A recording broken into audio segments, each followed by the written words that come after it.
Bom dia e a paz do Senhor, querido irmão, a paz do Senhor, querida irmã. Trago-vos uma palavra de fé e esperança para esta manhã, que encontra-se registrada no livro do profeta Jeremias, capítulo 50, versículo 5, que nos diz o seguinte, a palavra do Senhor: Pelo caminho de Sião perguntarão, para ali dirigirão o rosto, virão e se ajuntarão ao Senhor, num concerto eterno que nunca será esquecido. Virão e se ajuntarão ao Senhor num concerto eterno que jamais será esquecido. Amados e amadas em Cristo Jesus, quando a Bíblia Sagrada fala de concerto, a Bíblia Sagrada está falando, a bem da verdade, de aliança. A Bíblia Sagrada está falando, a bem da verdade, de pacto. Salmos 25, versículo 14, nos diz o seguinte: o conselho do Senhor é para aqueles que o temem, e ele lhes faz saber o seu pacto, aliança, o concerto. Amados em Cristo Jesus, a palavra concerto no Antigo Testamento, ela quer a bem da verdade dizer aliança, ou pacto. Isto era Deus para com o povo e o povo para com Deus. O versículo que lemos é do povo para com Deus. Aqui o povo encontrava-se no cativeiro e Deus está dizendo que aquele povo que havia entrado no cativeiro, um povo rebelde, obstinado de coração, um povo duro de cerviz, que trocou a adoração a Deus para adorar ídolos que não agradavam a Deus, para adorar ídolos que provocavam a ira de Deus, que na verdade desagradavam a Deus, para adorar deuses feitos por mãos humanas. E este povo, o povo de Israel, Deus lhes permitiu que Babilônia os subjugasse, como já disse aos irmãos em pregações pretéritas. Andaram durante 1000 quilômetros, por cerca de 1000 quilômetros, melhor dizendo, até a Babilônia. E lá na Babilônia passaram diversos anos, 50 anos a saber, mais 20 anos sob o Império Medo-Persa, 70 anos de cativeiro no total. Todavia, Deus está aqui dizendo, por intermédio do seu servo profeta Jeremias, que ao retornar do cativeiro para a terra de Israel, para a terra deles, eles nunca mais iriam adorar deuses estranhos, mas se ajuntariam em torno de Deus, ao redor de Deus, e fariam um concerto, uma aliança com Deus.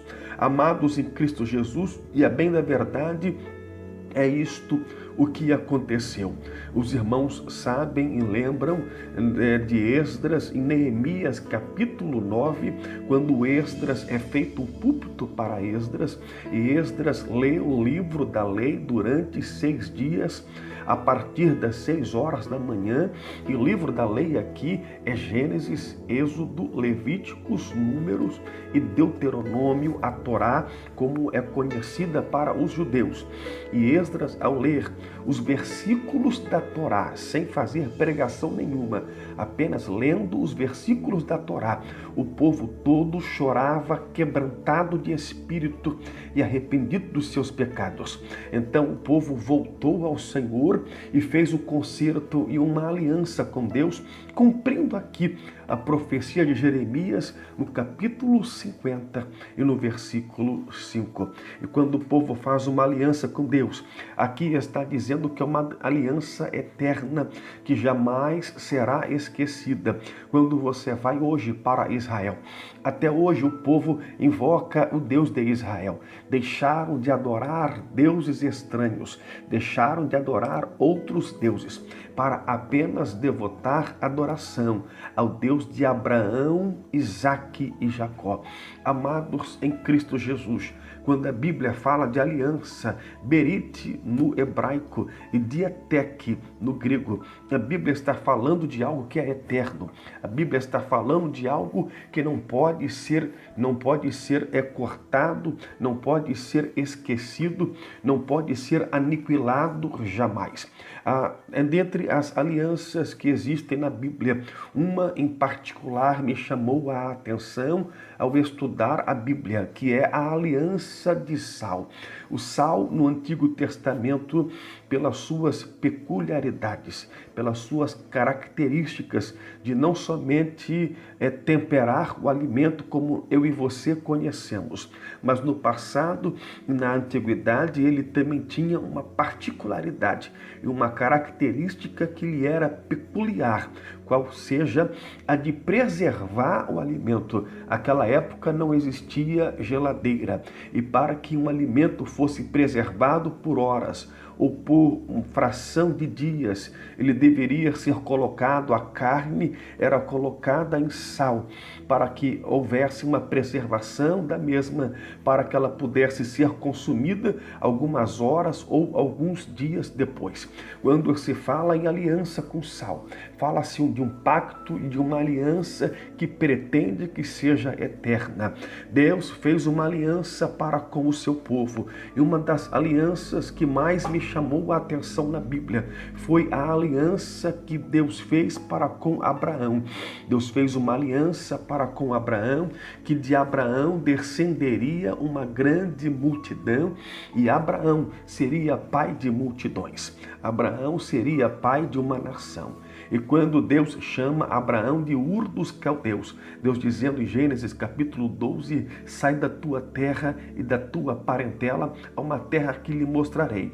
Abraão andou 25 anos até chegar na terra prometida. E quando Abraão chega na terra prometida, Deus faz novamente a sua aliança para com Abraão e diz a Abraão, você pode contar as estrelas que há no céu, você pode contar os grãos de areia que existem na praia, pois bem, assim será a tua descendência.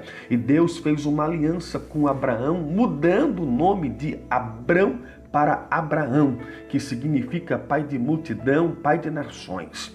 E então Deus fez uma aliança para com Abraão, dizendo que a descendência dele seria numerosa.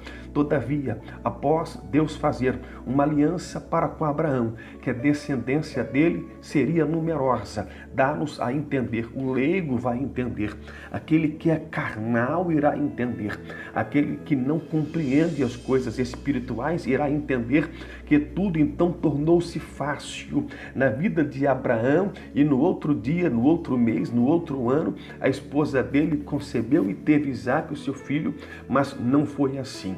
Abraão teve que orar e insistir com Deus durante anos a fio, para que Deus abrisse a madre da sua esposa, que era estéril, para que ela pudesse conceber.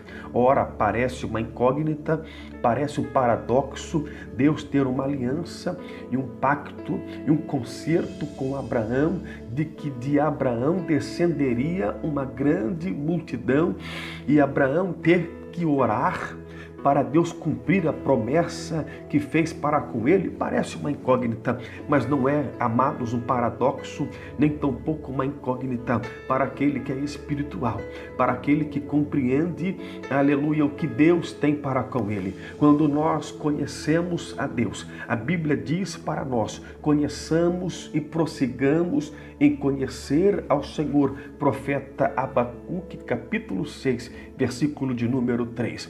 É desejo de Deus que nós o conheçamos, é desejo de Deus que nós tenhamos intimidade e comunhão para com Ele.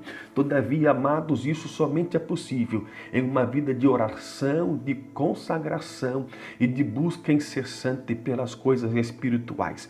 Quando eu entendo o que Deus quer para a minha vida, quando eu entendo o que Deus deseja para mim, ao invés de murmurar e de reclamar, no meio da luta, no meio do problema, eu então passo a descansar em Deus e saber que a promessa, o concerto e a aliança que Ele fez para comigo irá se cumprir. Deus tem aliança, Deus tem promessa para com a tua vida. Por isso, o desejo de Deus é de que você prossiga. Por isto, o desejo de Deus é de que você o conheça melhor. Por isto, o desejo de Deus é de que você você tenha intimidade para com Deus. Pois quando eu tenho comunhão para com Deus, eu sei que Ele tem promessa na minha vida, mas não somente sei isto, sei que Ele irá cumprir a promessa que fez para mim.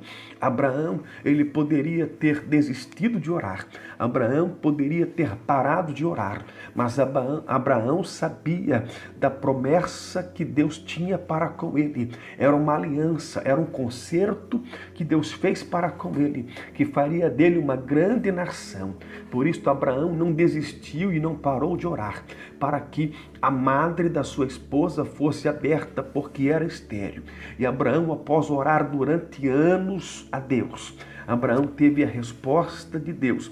Deus abriu a madre da sua esposa e Abraão, com 100 anos de idade, foi pai de Isaque. Sara, com 90 anos de idade, foi mãe de Isaque, e Deus cumpriu a promessa feita através de um concerto para com a vida de Abraão. Amado e amada irmã, não desista de crer, não pare de crer, não desista de esperar, não pare de esperar. O que Deus prometeu para você virá e não tardará. Deus apenas deseja e quer que você continue na comunhão, na intimidade, na oração e na intercessão para com Ele. Amados em Cristo Jesus, Sara, ela quis antecipar a promessa de Deus para com a vida de Abraão, para com a vida também dela, para com a vida de Sara.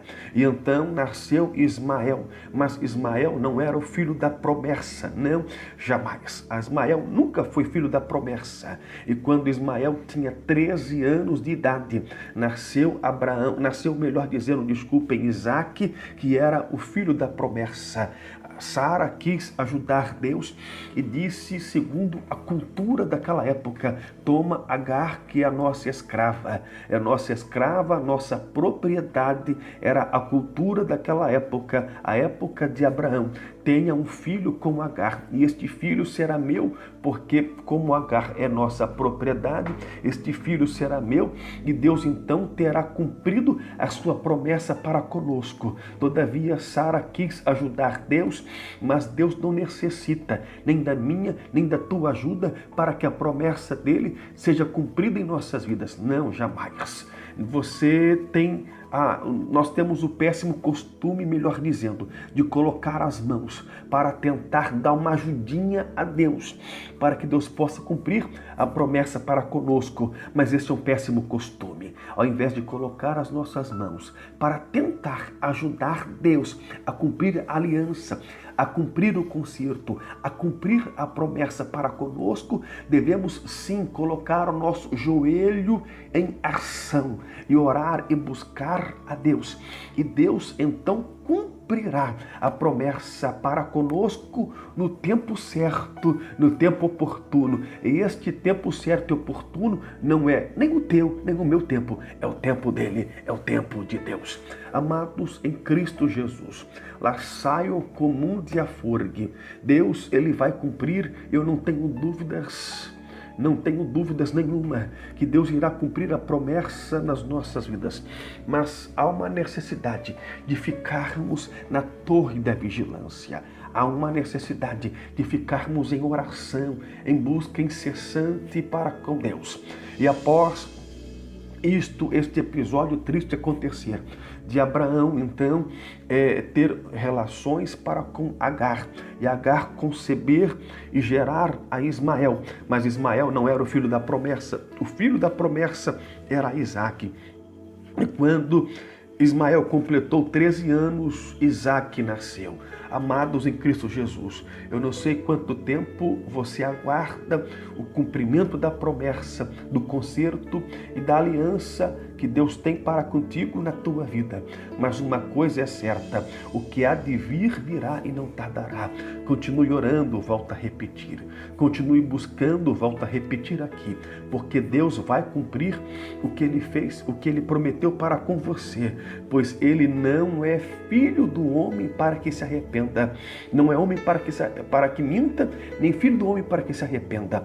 Então o que Ele prometeu, Ele vai cumprir. Esta é a palavra de Deus para mim e para você nesta manhã.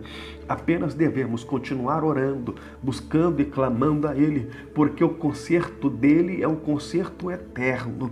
O conserto dele é um conserto que não pode ser aniquilado jamais. O inferno, com toda a sua fúria, o inferno, com todas as suas artimanhas, não tem o condão de aniquilar que Deus prometeu para com a tua vida. Ele vai cumprir, eu não tenho dúvidas nenhuma nisso. Por isso, amado irmão e amada irmã, fique na oração, faça como Abraão, creu sem duvidar, creu até o final. E Deus recompensou a crença e a esperança de Abraão. Deus tem recompensa para a tua vida. Deus tem recompensa para a tua fé. Deus tem recompensa para a tua esperança. As tuas orações não foram esquecidas. As tuas lágrimas não foram esquecidas. Jeremias capítulo 31, versículo 16. Contenha a tua voz de choro, contenha as tuas lágrimas, porque há recompensa para o teu sofrimento. Deus tem recompensa para você. Todas as lutas serão esquecidas, as tuas lágrimas serão enxugadas, porque Deus, em Apocalipse capítulo 21, versículo 4, enxugará de teus olhos toda lágrima, porque Deus, em Salmos número 30, versículo 5, fará com que o choro dure uma noite apenas na tua vida. Pela manhã, Deus trará a alegria para você. Fique nesta palavra de fé e de esperança e tenha um dia abençoado, tendo certeza que a promessa já está para se cumprir na tua vida. Esta é a palavra de fé e esperança para esta manhã. Fique nesta palavra de fé e esperança e tenha um dia abençoado no nome de Jesus.